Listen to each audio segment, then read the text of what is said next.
12-year-old Lori Paige found dead after going missing in 2023, father arrested for her murder.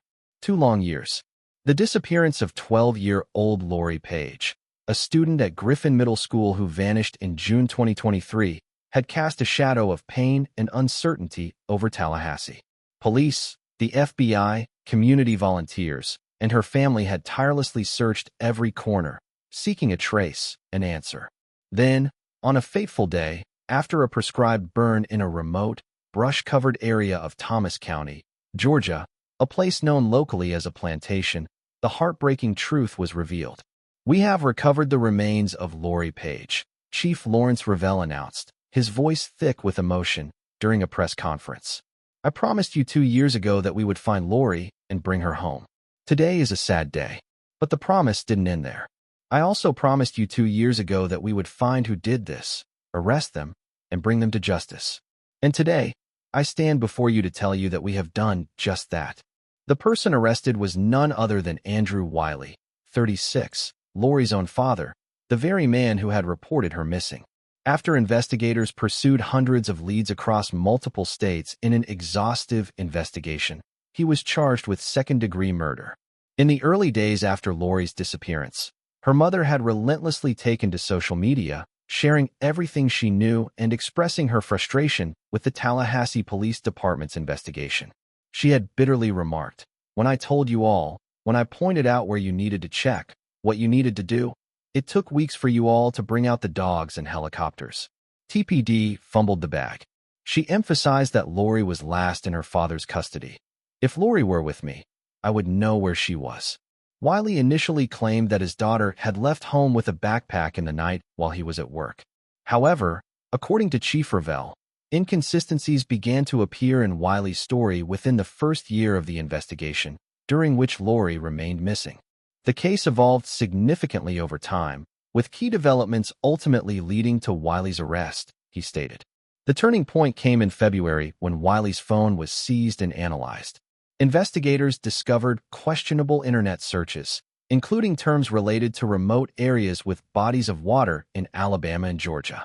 The focus of the investigation shifted to Wiley, and they began searching the secluded plantation area in Thomas County.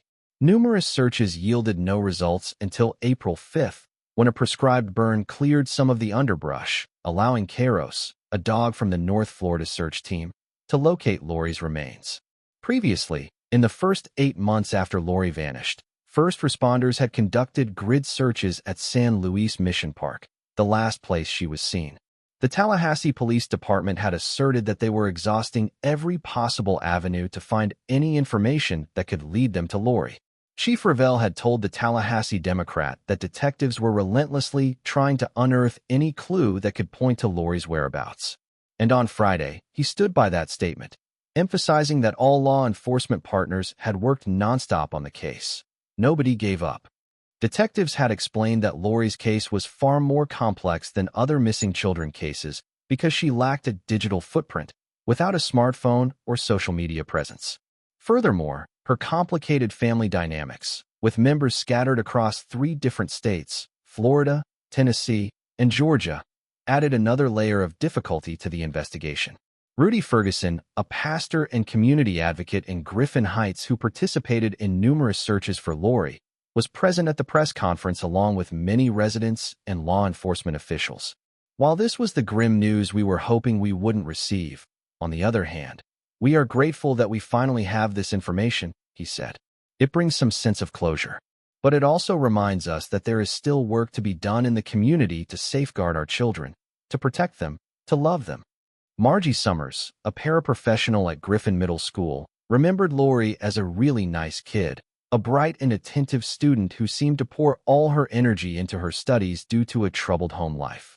She recalled how Lori created a magnificent trifold poster board on the Bill of Rights, complete with glued-on soldiers and American flags, even though she had already earned an A on the initial test.